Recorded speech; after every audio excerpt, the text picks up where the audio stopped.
નમસ્કાર વિદ્યાર્થી મિત્રો, આજે લેક્ચર નંબર 12 ની અંદર આપણે વાત કરીશું એક નાના ટોપિક પરિશુદ્ધિ અને ચોકસાઈ.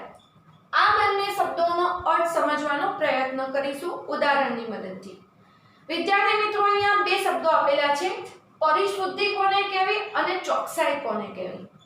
પરિશુદ્ધિનો મતલબ થશે પ્રયોગ દરમિયાન, મતલબ કે જુદા જુદા આપણે અહીંયા વસ્તુ આપણે પ્રયોગ દરમિયાન મૂલ્ય મેળવતા હશું.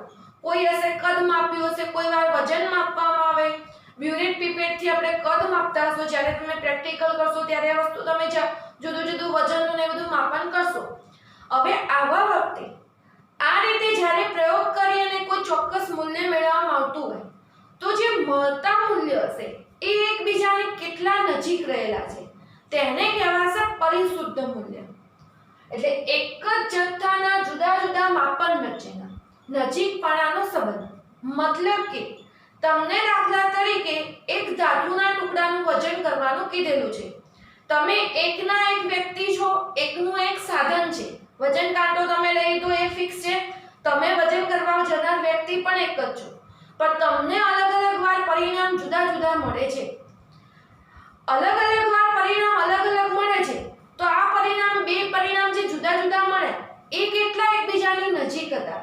આ જે નજીકપણાનો સંબંધ હશે તેને કહેવાતું હતું પરિશુદ્ધ મૂલ્ય, એટલે કે માપેલા પરિણામની પરિશુદ્ધિ. એટલે પરિશુદ્ધિ માટે એક જ શબ્દમાં યાદ રાખવું હોય તો માપેલા પરિણામો એકબીજાની કેટલા નજીક છે તે દર્શાવતું મૂલ્ય. એટલે અહીંયા ખાસ સાચા મૂલ્ય સાથે આપણે હાલ કોઈ લેવા દેવા નથી, માપેલા મૂલ્ય એકબીજા સાથે કેટલા નજીક હતા તેની વાત છે.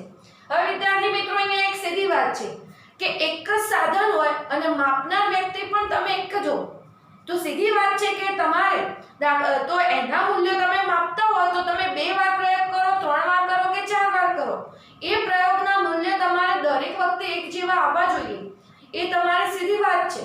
પણ તો પણ તમારે મૂલ્ય કેવા આવતા હોય જુદા જુદા મળે છે. તમે વારંવાર પ્રયોગ કરો છો, બદલો તો 3 વાર કરો, 4 વાર પ્રયોગ કરો તો અહીંયા ખાસ ધ્યાનમાં રાખવાનું. ત્યારે આપણે જોવું પડશે કે આ બધા અલગ અલગ પરિણામ મળ્યા પણ એ વખતે પણ એકબીજાને કેટલા નજીક હતા તે ખાસ ધ્યાનમાં રાખવાનું. તેને કહેવાશે પરિશુદ્ધિ. એટલે એક જ જથ્થાના જુદા જુદા માપન વચ્ચેના નજીકપણાનો સંબંધ. અને બીજું ચોકસાઈ કોને કહેવી તો મળેલા પરિણામનું સાચા પરિણામ સાથેનો સંબંધ. એટલે પેલામાં તો માપેલા જેટલી વખત તમે પ્રયોગ કરો પણ એ પ્રયોગ કર્યા વખતે એ પરિણામો એકબીજાથી કેટલા નજીક હતા. અને અહીંયા ચોકસાઈ કોને કહેવી તો મળેલા પરિણામનું સાચા પરિણામ સાથેનું સંમતપણું. મતલબ કે મળેલું પરિણામ સાચા પરિણામ સાથે કેટલું સંમત હતું, સાચા પરિણામથી કેટલી નજીક છે. તમે 3 વાર પ્રયોગ કરો, 4 વાર પ્રયોગ કરો, દર વખતે તમને એક જ જેવું મૂલ્ય મળતું હોય પણ તમારે ખરેખર એ પરિણામ તો સાચા મૂલ્યથી તો દૂર જ હોય તો એ તમારી પછી પ્રયોગ દરમિયાન ચોકસાઈ કહેવાશે નહીં. તો અહીંયા પરિશુદ્ધિ અને ચોકસાઈ, તમે એકના એક વ્યક્તિ એકની એક વાર પ્રયોગ કરો, તમને મૂલ્ય નજીકના નજીક મળે તો એ તમારા પરિશુદ્ધ મૂલ્ય કહી શકાય. પણ જો એ સાચા મૂલ્યની નજીક ના હોય તો એ તમારી ચોકસાઈ કહી શકાશે નહીં. તો હજી જોઈએ આપણે આ બંને ઉદાહરણ ખાસ આ કોષ્ટકની મદદથી સમજશું અને કોષ્ટકની મદદથી સમજ્યા પછી તમને આ બે શબ્દોમાં કમ્પ્લીટ ખ્યાલ આવી જશે. પણ અહીંયા પહેલા આપણે અહીંયા કોષ્ટકથી સમજવાનો પ્રયત્ન કરીએ. આપણે પ્રયોગ માટે એક ધાતુનો ટુકડો લઈ લીધો છે. એટલે પ્રમાણિત રીતે આપણે એક ધાતુનો ટુકડો, આટલો એમ કે નાનો ટુકડો હશે ધાતુનો, આવો કોઈ ધાતુનો ટુકડો લઈ લીધો. એનું સાચું પરફેક્ટ મૂલ્ય એક્ઝેક્ટ જે હતું તે આપણને ખબર છે. આ ધાતુના ટુકડાનું એક્ઝેક્ટ વજન કેટલું હતું? 2 ગ્રામ હતું. એટલે આપણે શું કર્યું, પહેલાથી એક ધાતુનો ટુકડો લઈ લીધો.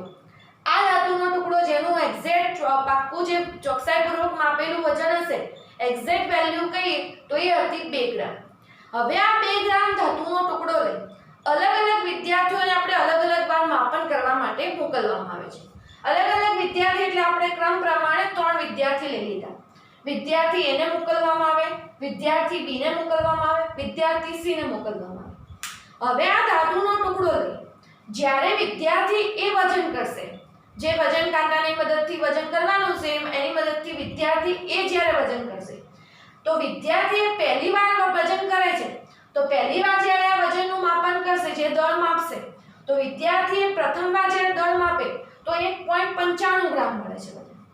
એનો એ જ વિદ્યાર્થી એનો એ ધાતુનો ટુકડો લઈ અને ફરીથી એ વજન કાંટા ઉપર વજન માપશે તો એને વજન મળતું હતું 1.93 ગ્રામ. એટલે અહીંયા વિદ્યાર્થી એ માટેના મૂલ્યો જોઈએ તો એને પ્રથમવાર પ્રયોગ કર્યો, મતલબ પ્રયોગ એટલે અહીંયા દળ માપ્યું વજન કાંટાની મદદથી. તો પ્રથમવાર એ જ વિદ્યાર્થીએ દળ માપ્યું તો 1.95 ગ્રામ મળ્યું. બીજી વાર એ વિદ્યાર્થીએ ધાતુના ટુકડાનું વજન કર્યું તો 1.93 ગ્રામ મળ્યું. પછી વાત આવે બીજા વિદ્યાર્થી બી ને મોકલવામાં. વિદ્યાર્થી બી પ્રથમવાર દળ માપશે તો 1.94 ગ્રામ મૂલ્ય મળતું હતું. એ જ વિદ્યાર્થી બીજી વાર વળી દળ માપે સેટ કરી જોડો તો એને 2.05 ગ્રામ મળ્યું મૂલ્ય. એટલે આ રીતે એના મૂલ્યો આપણે નોંધ્યા. ત્રીજી વાર વિદ્યાર્થી સી ને મોકલ્યો તો ત્રીજી વ્યક્તિને મોકલવામાં આવી. તો ત્રીજી વ્યક્તિ વજન માપ્યું તેને મળ્યું 2.01 ગ્રામ પહેલી વાર વજન કર્યું ત્યારે. એને બીજી વાર વજન કર્યું તો એને મળે છે 1.99 ગ્રામ વજન મળે છે. એટલે આને બે વાર દરેક વિદ્યાર્થી બે વાર વજન માપ્યા અને દરેક વાર એમના મૂલ્ય કેવા મળતા હતા? અલગ અલગ મળતા હતા. હવે અહીંયા જોઈએ ઘટના. હવે ખરેખર આપણને ધાતુના ટુકડાનું દળ તો ખબર હતી. ખરેખર ધાતુના ટુકડાનું દળ કેટલું હતું? 2 ગ્રામ. હવે અહીંયા જો વિદ્યાર્થીએ દળ માપે છે તો એને મળે છે 1.95 ગ્રામ અને 1.93 ગ્રામ. અર્થાત વિદ્યાર્થી એ દળ માપ્યું 1.95 ગ્રામ ને 1.93 ગ્રામ, એને માપેલા મૂલ્યો તો લગભગ એકબીજાથી કેવા છે? નજીક છે. 0.2 નું જ વેરિએશન એમ કે કહી શકાય. તો આ જે મૂલ્યો હતા એ માપેલા મૂલ્યો હતા એકબીજાથી કેવા હતા? નજીક હતા. એટલે ખાસ એક જ જથ્થાના, કારણ કે એક જ ધાતુનો ટુકડો હતો તો એક જ જથ્થાના જુદા જુદા માપન, બે વાર માપન કર્યું એટલે જુદા જુદા માપન. તો એ વખતે નજીકપણાનો સવાલ. એટલે વિદ્યાર્થી એ અહીંયા જ્યારે દળ માપે છે તો વિદ્યાર્થી દળ માપે તો એને બંને વાર જે મૂલ્ય મળે 1.95 અને 1.93 તો લગભગ મૂલ્યો કેવા હશે? નજીકના મૂલ્યો હતા. અને નજીકના મૂલ્યો હતા તો વિદ્યાર્થી એના મૂલ્યોને કેવા કહી શકીએ? પરિશુદ્ધ મૂલ્ય કહી શકાય. પણ વિદ્યાર્થી એના મૂલ્યને આપણે ચોકસાઈપૂર્વક માપેલા વજન દળ કહેશો નહીં, કારણ કે સાચું પરિણામ તો કેટલું હતું? 2 ગ્રામ હતું. સાચા પરિણામથી જો વિદ્યાર્થી કેવો હતો? દૂર હતો. 2 ગ્રામથી તો ઘણું વેરિએશન પડશે. એટલે આ વિદ્યાર્થી એના માપેલા મૂલ્યો એ પરિશુદ્ધ મૂલ્ય કહેવાશે, પણ ચોકસાઈપૂર્વક માપેલા મૂલ્યો કહેવાશે નહીં. ચોકસાઈપૂર્વક માપેલા મૂલ્યો એટલા માટે નહીં કહેવાય કે તે સાચા પરિણામથી ઘણા દૂર હતા, સાચા પરિણામથી નજીક હતા નહીં. હવે વાત કરીએ વિદ્યાર્થી બી ની. વિદ્યાર્થી બી એક મૂલ્ય માપ્યું 1.94 ગ્રામ અને બીજું મૂલ્ય માપ્યું 2.04 ગ્રામ. હવે વિદ્યાર્થી બી માટે વાત કરીએ તો વિદ્યાર્થી બી એ જે માપેલા મૂલ્યો હશે એ એક તો પરિશુદ્ધ મૂલ્ય તો નથી જ, મતલબ કે પહેલા તો એને માપેલા મૂલ્ય એકબીજાથી જ નજીક નથી. એકવાર 1.94 ગ્રામ આવી, બીજી વાર 2.05 ગ્રામ આવી. એટલે એક જ વ્યક્તિ એક જ સાધનથી માપતી વસ્તુ વજન હોય અને આટલું વેરિએશન આવે તો એ મૂલ્યને પરિશુદ્ધ મૂલ્ય તો ના કહેવાય. એટલે વિદ્યાર્થી બીના મૂલ્યો કહીએ તો એ પરિશુદ્ધ નથી અને બીજું સાચા પરિણામની પણ નજીક નથી. એટલે વિદ્યાર્થી બીના મૂલ્યો કહીએ તો એ તો પરિશુદ્ધ પણ નથી અને બીજું કહીએ તો ચોકસાઈપૂર્વક માપેલા પણ નથી. એટલે એના મૂલ્યમાં પરિશુદ્ધિ પણ જોવા નહીં મળતી અને ચોકસાઈ પણ નહીં જોવા મળતી, કેમ કે સાચા પરિણામની નજીક પણ નથી. જ્યારે વાત કરીએ વિદ્યાર્થી સી, વિદ્યાર્થી સી માપશે વજન 2.01 ગ્રામ 1.99 ગ્રામ. હવે ખરેખર સાચું ધાતુના ટુકડાનું વજન કેટલું હતું? 2 ગ્રામ હતું. તો અહીંયા માપેલા મૂલ્યો સાચા મૂલ્યોની કેવા છે? એકદમ નજીક જ છે. 2 ગ્રામ હતું એટલે અહીંયા 2.01 અને 1.99 0.1 નું વેરિએશન એની અંદર આવ્યું કહેવાય. તો અહીંયા મળેલા પરિણામનું સાચા પરિણામ સાથેનું સમતપણું. એટલે આ મળેલા પરિણામ કેવા? સાચા પરિણામની ઘણા નજીક હતા. અને સાચા પરિણામની નજીક એટલે આ કેવા કહેવાશે? ચોકસાઈપૂર્વક માપેલા મૂલ્યો. એટલે અહીંયા જે માપેલા પરિણામની અંદર શું હતી? ચોકસાઈપૂર્વક માપેલા મૂલ્યો હતા. અને બીજું માપેલા મૂલ્યો પણ એકબીજાથી કેવા હતા? નજીક જ હતા. 2.01 અને 1.99. તો આ ચોકસાઈપૂર્વક માપેલા પરિણામ પણ કહેવાશે અને બીજા કેવા કહેવાશે? પરિશુદ્ધ મૂલ્ય. એટલે હવે અહીંયા બંને વ્યાખ્યા કમ્પ્લીટ સમજણ પડી જશે ઉદાહરણથી કે જે માપેલા બે મૂલ્યો ખાલી એકબીજાની નજીક હોય તો પરિશુદ્ધ કહેવાય. આ બે સાચા નતા પણ એમ કે માપેલા મૂલ્યો કેવા હતા? એકબીજાની નજીક હતા. અને માપેલા મૂલ્ય એકબીજાની નજીક હોય તો એવો સંબંધ કહેવાશે પરિશુદ્ધ મૂલ્ય. બીજા નંબરે માપેલા મૂલ્યો સાચા મૂલ્યની બી નજીક હોય, 2 ગ્રામની નજીક હશે અને એકબીજાની પણ નજીક હશે. એટલે ખાલી સાચા મૂલ્યની નજીક હશે તો પણ એને આપણે ચોકસાઈપૂર્વક કહેશું. પણ સીધી વાત છે કે ચોકસાઈપૂર્વક માપેલા હશે તો ભાઈ પરિશુદ્ધ મૂલ્ય તો હોવાના જ, એકબીજાની નજીક જ હોવાના.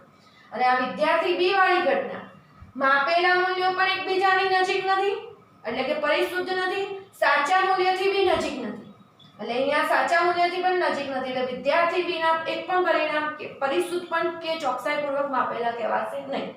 અને અહીંયા આપણે ત્રીજું કોલમ પાડ્યું છે સરેરાશ. અને સરેરાશ દરેક જણ જાણતા હોય કે 1 થી 2 વાર આપણે પરિણામ લેતા હોય તો દરેક મૂલ્ય છે એનો સરવાળો કરી અને જેટલી વાર આપણે પરિણામ લીધા હોય એના વડે ભાગવામાં આવે. અહીંયા 1.95 1.93 2 વાર પરિણામ તો આનો સરવાળો કરીને ભાગ્યા 2 કરી તો આની સરેરાશ 1.940 મળી. 1.94 અને 2.05 બંનેનો સરવાળો કરી 2 વડે ભાગવામાં આવે તો 1.995 મળશે. અને 2.01 અને 1.99 બંનેનો સરવાળો કરી અને 2 વડે ભાગશું. 2 વડે એટલા માટે કે અહીંયા 2 વડે જ બે પરિણામ જ મેળવેલા છે તો 2 ગ્રામ. તમે આમાં બી જોઈ શકો છો સાચા પરિણામની નજીક સરેરાશ કોની મળે છે? 2 ગ્રામની. અહીંયા જે વિદ્યાર્થી સીએ મેળવેલા હતા પરિણામ તે. એટલે પ્રયોગશાળામાં જ્યારે 1 થી વધુ વખત આપણે પ્રયોગ કરતા હોય ત્યારે પછી એની અંદર જે મૂલ્યો મળતા હશે એની શું લેવામાં આવતી હોય? સરેરાશ લેવામાં આવતી હોય. પણ જો તમે ચોકસાઈપૂર્વક પ્રયોગ કર્યો હોય તો સરેરાશ તમને સાચા મૂલ્યની નજીક મળી રહેશે. તો ખાસ આ બંને સંબંધ અને આ કોષ્ટકને જે ઉદાહરણ આપેલું છે પુસ્તકમાં પણ વ્યવસ્થિત એવું સમજાવેલું છે તો વ્યવસ્થિત પુસ્તકમાંથી વાંચી લેવાનું અને બંને શબ્દો એકબીજાની અંદર મિક્સ ના થઈ જાય એ રીતે આનું વાંચન કરવું.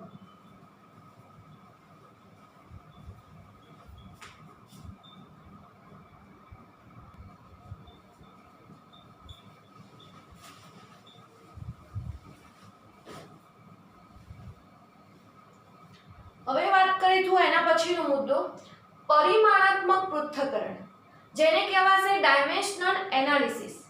આ જ પરિમાણાત્મક પૃથ્થકરણને અવયવ ચિહ્નિત પદ્ધતિ કહેવાતી, એકમ અવયવ પદ્ધતિ કહેવાશે અને પરિમાણાત્મક પૃથ્થકરણ. હવે આ ત્રણ વસ્તુ ખરેખર શું હતી? અવયવ ચિહ્નિત પદ્ધતિ કહીએ, એકમ અવયવ પદ્ધતિ કહીએ કે પરિમાણાત્મક પદ્ધતિ કહીએ. આપણે જોઈ ગયા કે એસઆઈ પદ્ધતિ પ્રમાણે 7 મૂળભૂત એકમો જ હતા. તો આવી રીતે ઘણીવાર પ્રયોગ દરમિયાન કે ગણતરી દરમિયાન એક એકમને બીજી પદ્ધતિમાં શું કરવો પડતો હશે? ફેરવવો પડતો હશે. દાખલા તરીકે કોઈ આપણને રકમ આપી હોય તો કોઈ રકમમાં અંતર કિલોમીટરમાં આપ્યું હોય, પછી એને રિલેટેડ બીજી કોઈ વસ્તુ હોય તો મીટર કે સેન્ટીમીટરમાં આપેલું હોય તો આવી વખતે આપણે સરવાળો ગુણાકાર કે એ પ્રકારની પ્રક્રિયા કરવા માટે કિલોમીટરને મીટરમાં કે આ રીતે કન્વર્ટ કરવા પડતા હોય છે. અને એના અમુક આપણને એક્ઝેક્ટ મૂલ્યો છે એ પણ આપણને ખ્યાલ હોય છે. એટલે અમુક એક્ઝેક્ટ મૂલ્યોનું ધ્યાન રાખી અને આપણે કોઈ પણ મૂલ્યને કોઈ બી એકમની અંદર કન્વર્ટ કરી શકીએ છીએ. તો આ એકમ અવયવ પદ્ધતિ, અવયવ ચિહ્નિત પદ્ધતિ કહીએ કે પરિમાણાત્મક પૃથ્થકરણ પદ્ધતિ કહેવાય. તો શાના માટે વપરાતી હતી? કોઈ પણ આપણે એકમ લીધું હશે તો કોઈ પણ એકમને એક પદ્ધતિમાંથી એક એકમ પદ્ધતિમાંથી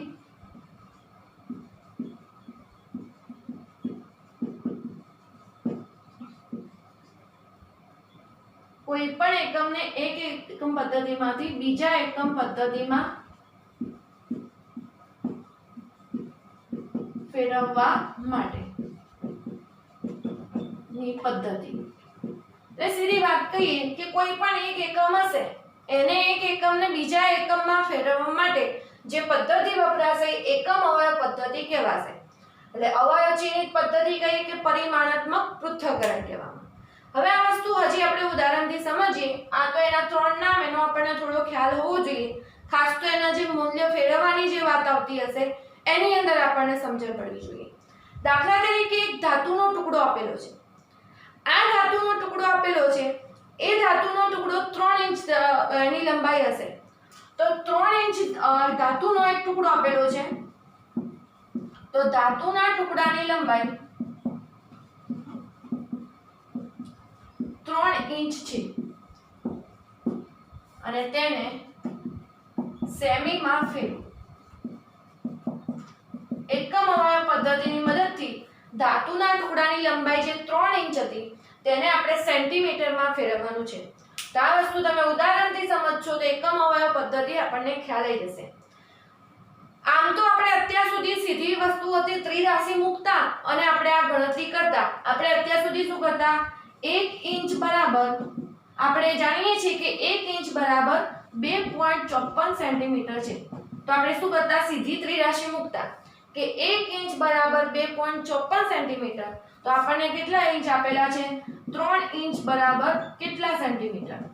અને આ રીતે કરીને 3 ગુણ્યા 2.54 ભાગ્યા 1 અને આપણે જવાબ લાવતા. પણ આ અત્યાર સુધી આપણે કરતા એ ક્યારે આપણે ઉપયોગમાં લઈ શકીએ કે જ્યારે ફક્ત 1 કે 2 એકમમાં ફેરવવાનું હોય તો આ પદ્ધતિ સરળ બનતી હતી. પણ હવે તમે આગળ અભ્યાસ કરશો ત્યારે તમને લાગાવે તો કદ આપેલું હશે, લીટરમાં આપેલું હોય, એનો સંબંધ મીટર ક્યુબ, સેન્ટીમીટર ક્યુબ એવી રીતે માંગેલો હશે, કિલોમીટરમાં લંબાઈ આપેલી હોય, લીટર ને બધામાં કન્વર્ટ કરવાનું કીધેલું હોય, ત્યારે આ પદ્ધતિથી તમે સીધો ઉપયોગ કરી શકતા નથી. અને એવા વખતે 3 કે 4 કરતા વધારે અંદર રાશિઓ ભેગી થતી હોય ત્યારે એની અંદર આ એકમ અવયવ પદ્ધતિનો ઉપયોગ ખાસ કરવામાં આવે છે. એટલે પહેલાની તો તમારી જે ભૌતિક રાશિ હતી એક એકમને બીજામાં રૂપાંતરિત કરવાનું કે મર્યાદિત પ્રમાણમાં હતું. પણ જ્યારે વધુ પ્રમાણમાં આપણે એની અંદર રૂપાંતર કરવાના હશે ત્યારે એની અંદર એકમ અવયવ પદ્ધતિ વાપરવી પડે. અને અત્યાર સુધી તો આપણે આ પ્રમાણે એકમોને એકબીજામાં ફેરવતા. 1 મીટર બરાબર 100 સેન્ટીમીટર, તો 5 મીટર હોય તો આપણે ગુણ્યા 100 કરી અને 500 સેન્ટીમીટર. એટલે આ આપણે જૂની પદ્ધતિ પ્રમાણે. પણ હવે નવી પદ્ધતિ પ્રમાણે જે એકમ અવયવ પદ્ધતિ પ્રમાણે ગઈ તો આપણે જાણીએ છીએ એ પ્રમાણે 1 ઇંચ બરાબર આપણે કહીએ 2.54 સેન્ટીમીટર. અને આનાથી ઊંધું કે 2.54 સેન્ટીમીટર બરાબર તમારે લખવું, મતલબ કે હવે બંનેના બરાબર લખાશે 1 ઇંચ. અને આ બંનેના બરાબર એકમ આપણે ફેક્ટર મૂકી શકશો 1. યુનિટ એકમ અવયવ પદ્ધતિ કીધી એટલે આપણે 1 તરીકે અહીંયા એકમ મૂકેલું છે. એટલે સીધી વસ્તુ કે 1 ઇંચ બરાબર 2.54 સેન્ટીમીટર. તો 2.54 સેન્ટીમીટર બરાબર ઇંચ કહેવા હોય તો કેટલા કહેવાશે, 1 ઇંચ કહેવાશે. એટલે ફરીથી 1 ઇંચ બરાબર 2.54 સેન્ટીમીટર. તો કે 2.54 સેન્ટીમીટર બરાબર કેટલા ઇંચ કહેવાશે, 1 ઇંચ. અને આ બંનેના બરાબર કેમ કે બંનેનો સંબંધ એક જ જેવો છે તો આના બરાબર એકમ આપણે મૂકી શકાય. વચ્ચે શું મૂકી શકશો, 1. હવે આપણે ધ્યાન રાખો 3 ઇંચને શેમાં ફેરવવાના છે, સેન્ટીમીટરમાં. 3 ઇંચને સેન્ટીમીટરમાં ફેરવવાના હતા તો બરાબર લખાશે 3 ઇંચ. જેમાં ફેરવવાનો એ સૂત્ર સામે લખવાનું તો 2.54 સેન્ટીમીટર ભાગ્યા 1 ઇંચ. કારણ કે એકમ સંબંધ વડે આપણે બંનેમાંથી કોઈ પણ અને આની અંદર ઇંચ ઉડી જશે. 3 ગુણ્યા 2.54 અને જે જવાબ મળશે એ તમારો હશે ફાઇનલ જવાબ. અહીંયા હંમેશા યાદ રાખવાનું જે એકમ પદ્ધતિમાં ફેરવવાનું હોય તે અંશમાં જ આવતું હશે. અને અહીંયા જે રાશિ આપેલી હશે અહીંયા તમારે છેદમાં જ આવતી હશે. તમને દાખલા તરીકે એવું કીધું સેન્ટીમીટરને ઇંચમાં ફેરવો. આપણે બીજું ઉદાહરણ લઈએ જ છીએ. તો પહેલું તો ઉદાહરણ આપણને આ ક્લિયર દરેકને ખ્યાલ આવી ગયો. આપણે સાદું રૂપ પણ આપી દઈએ 3 ગુણ્યા 2.54 તો થશે 7.62 સેન્ટીમીટર. આ તમારો ફાઇનલ જવાબ. એટલે પહેલું તો આપણને સીધો સંબંધ જાણતા હોઈએ તો આપણે આ રીતે એની અંદર લખી શકીએ.